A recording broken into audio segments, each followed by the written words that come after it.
Hello എൻ്റെ പ്രിയ സഹോദരങ്ങളെ, നമ്മുടെ ഡോബർമോൻ ഈ മാർച്ച് 1 തീയതി ഞായറാഴ്ച പ്രതീക്ഷിക്കാതെ വന്ന ഒരു മരണം അവനെ തട്ടിയെടുത്തിരിക്കുകയാണ്. അത് എനിക്ക് എങ്ങനെ പറയണമെന്ന് എനിക്കറിയില്ല.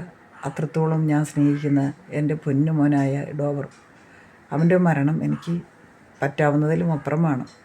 നമ്മൾ സ്നേഹിച്ച് വളർത്തിയ നമ്മുടെ മക്കൾമാരെ ആരെങ്കിലും നഷ്ടപ്പെട്ടാൽ നമുക്കത് സഹിക്കാവുന്നതിലപ്പുറമാണ്. എന്നും എന്നത്തെ പോലെ അന്നും അവനെ അഴിച്ചു വിട്ട് 1നും 2നും അഴിച്ചു വിടുന്നതാണ്. ഗേറ്റിന് വെളിയിൽ പോയാൽ നമ്മൾ ഗേറ്റ് തുറന്നിടും.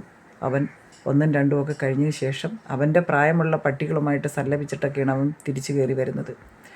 അന്നും അതുപോലെ തന്നെ അവനെ അഴിച്ചു വിട്ടു.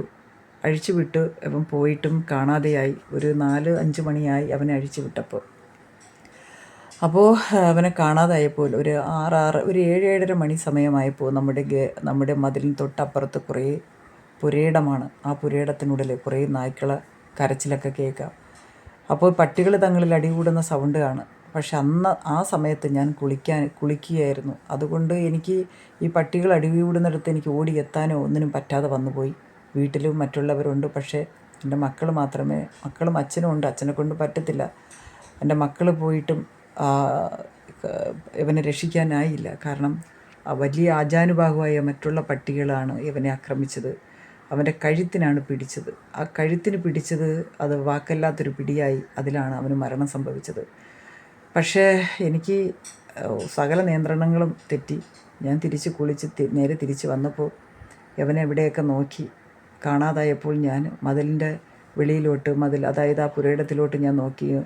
അപ്പോൾ കാണാം, മതിലോട് ചേർന്ന് എൻ്റെ പൊന്നുമോൻ്റെ ബോഡിയാണ് കണ്ടത്. എനിക്കത് മനസ്സിലായി. ആ നായ്ക്കളിൽ നിന്നും പ്രാണരക്ഷാർത്ഥം ഓടി വന്നതാണ്. പക്ഷേ മതിലായതുകൊണ്ട് അവന് ഇപ്പുറം ചാടാനും പറ്റാതെ വന്നുപോയി. അങ്ങനെ അവന് ചെറിയൊരു കുട്ടിയാണ്. അവന് അവരോടൊപ്പം നിന്ന് ഫയറ്റാനൊന്നും അവനെ കൊണ്ട് പറ്റത്തില്ല. പക്ഷേ അവന് പ്രതീക്ഷിക്കാതെ അവൻ്റെ മരണം അവൻ തന്നെ വിളിച്ച് വരുത്തിയതാണ്. പക്ഷേ അവൻ്റെ ബോഡി കണ്ടിട്ട് എനിക്ക് എൻ്റെ നിയന്ത്രണം വിട്ട് എൻ്റെ വീട്ടിലുള്ളവരുമായിട്ട് അന്ന് ഭയങ്കര പ്രശ്നം നടന്നു. എൻ്റെ കുഞ്ഞിനെ രക്ഷിക്കാമായിരുന്നില്ലേ എന്നൊക്കെ ഞാൻ ചോദിച്ചു. പക്ഷേ പിള്ളേരെല്ലാം അവർക്ക് പറ്റത്തില്ല, അവരെ കൊണ്ട് എന്താണ് ചെയ്യാൻ കഴിയുന്നത്. പക്ഷേ ഇവിടെ വേറൊരുത്തനുണ്ടായിരുന്നു. അന്നേരം അവന് പോയിട്ട് പട്ടി കടികൂടുന്ന ആ ഒരു സൗണ്ട് കേട്ടിട്ട് പോയി നോക്കിയിരുന്നെങ്കിൽ പക്ഷേ എൻ്റെ മോനെ ജീവൻ രക്ഷിക്കാമായിരുന്നു. പക്ഷേ അവനും വളരെ പ്രാധാന്യം കൊടുത്തില്ല. വേറെ കുറേ പട്ടികൾ അവിടെ കടികൂടുന്നല്ലെന്ന് ഉദ്ദേശിച്ചായിരിക്കാം അവനും അങ്ങനെ ആ ഒരു മൈൻഡിലേക്ക് നിന്നത്. പക്ഷേ എന്താ എനിക്കറിയില്ല. ഞാനുണ്ടായിരുന്നെങ്കിൽ പക്ഷേ ഈ അടികൂടുന്ന സമയത്ത് ഒരു പ്രാവശ്യം ഞാൻ അവൻ്റെ ഇതേ നായ എൻ്റെ ഡോബറിൻ്റെ ചെവി കടിച്ചെടുത്ത സമയത്ത് ഞാൻ എൻ്റെ മുന്നിൽ വെച്ചായിരുന്നു കടിച്ചത്. അന്നേരം അവനെ ഇതേപോലെ അവൻ്റെ കഴുത്തിന് പിടിക്കാനായിട്ടായിരുന്നു. പക്ഷെ ഞാൻ അപ്പോൾ തന്നെ ഒരു വടിയെടുത്ത് അവനെ ഓടിച്ചത് കൊണ്ട് അന്ന് എൻ്റെ ഡോബറിനെ എനിക്ക് രക്ഷിക്കാൻ കഴിഞ്ഞു. പക്ഷെ അതുപോലെ എനിക്ക് ഈ പ്രാവശ്യം എനിക്ക് അവനെ രക്ഷിക്കാൻ കഴിഞ്ഞില്ലല്ലോ എന്ന് ആലോചിക്കുമ്പോൾ മാത്രമാണ് വല്ലാത്തൊരു വേദന.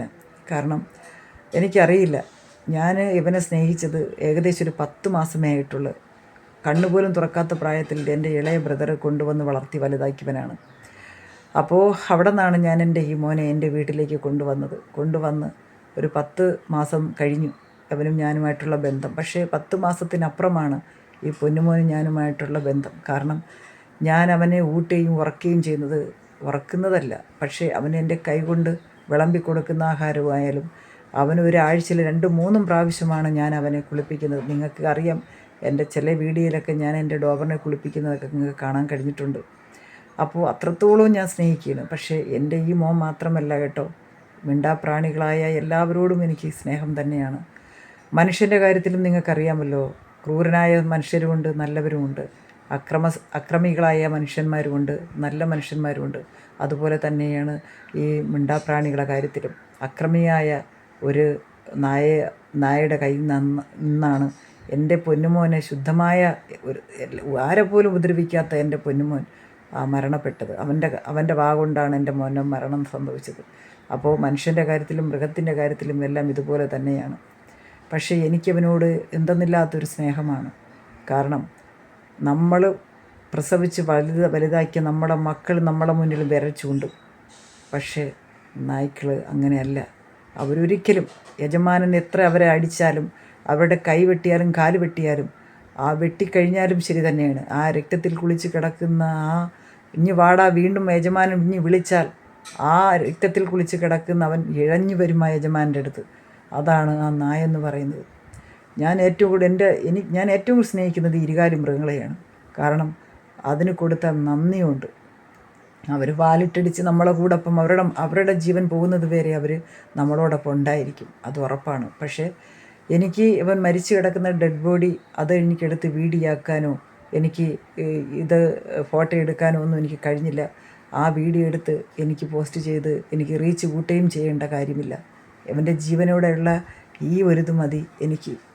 അതുകൊണ്ടാണ് ആ വീഡിയോ ഞാൻ എടുക്കാത്തത്. അവൻ്റെ ബോഡി ഫോട്ടോ എടുക്കാനും വീഡിയോ എടുക്കാനും എനിക്ക് പറ്റിയില്ല. ഈ രണ്ടുപേരും ഡയാനയുടെ രാജകുമാരനായ എൻ്റെ ഡോബർ രാജകുമാരൻ ഇനി ഇല്ലല്ലോ എന്ന് ഓർക്കുമ്പോൾ മാത്രമാണ് മനസ്സിൽ വിഷമം. ഇന്നത്തെ പോലെയും ഞാൻ രാവിലെ കതവ് തുറന്ന് നോക്കുമ്പോൾ പടിപ്പുറത്ത് കിടക്കുന്നവനെ ഇന്ന് 2 ദിവസം കൊണ്ട് അവനെ കാണാനില്ല. മനസ്സ് വല്ലാതെ വീർപ്പ് മുട്ടുകയാണ്. എന്തെന്നില്ലാത്ത ഒരു മനസ്സിലെ വിഷമം എങ്ങനെ പറഞ്ഞറിയിക്കണമെന്ന് എനിക്കറിയില്ല. എൻ്റെ ഈ ഡോബർ രാജകുമാരനെ ഞാൻ ഒരിക്കലും മറക്കില്ല. ഈ അമ്മ മിസ് യു മോനെ. ഇത് എൻ്റെ പഴയ വീടിൽ നിന്നാണ്. ഞാൻ അവനെ കുളിപ്പിച്ചതിന് ശേഷം അവനും ഞാനുമായിട്ട് ഇങ്ങനൊരു കളിയാണ്. കണ്ടില്ലേ? ഇതിൽ മ്യൂസിക് ഉണ്ടായിരുന്നു. പക്ഷേ ഞാൻ മ്യൂസിക് ഇട്ട് കഴിഞ്ഞാൽ റീയൂസ് ആകുമ്പോൾ ചിലപ്പോൾ കോപ്പിറൈറ്റ് വരാം. അതുകൊണ്ടാണ് മ്യൂസിക് ഞാൻ മാറ്റിയത്. അപ്പോൾ ഞാനും എൻ്റെ മോനുമായിട്ടുള്ള രസകരമായിട്ടുള്ള നിമിഷങ്ങളാണ് കേട്ടോ കുറച്ച് രംഗങ്ങൾ ഞാൻ കാണിക്കുന്നത്. അപ്പോൾ എൻ്റെ ഡോബർ മോനെ കണ്ടില്ലേ? എത്ര സുന്ദരനാണില്ലേ? എത്ര സ്നേഹമാണ് എൻ്റെ പൊന്നിന് എന്നോട്. എനിക്കും പറയാൻ വാക്കുകളില്ല. അപ്പോൾ അതുകൊണ്ട് ഞാനും എൻ്റെ മോനുമായിട്ടുള്ള കുറച്ച് നല്ല നിമിഷങ്ങൾ നിങ്ങൾക്ക് മുന്നിൽ പങ്കുവെക്കുകയാണ്. Miss you.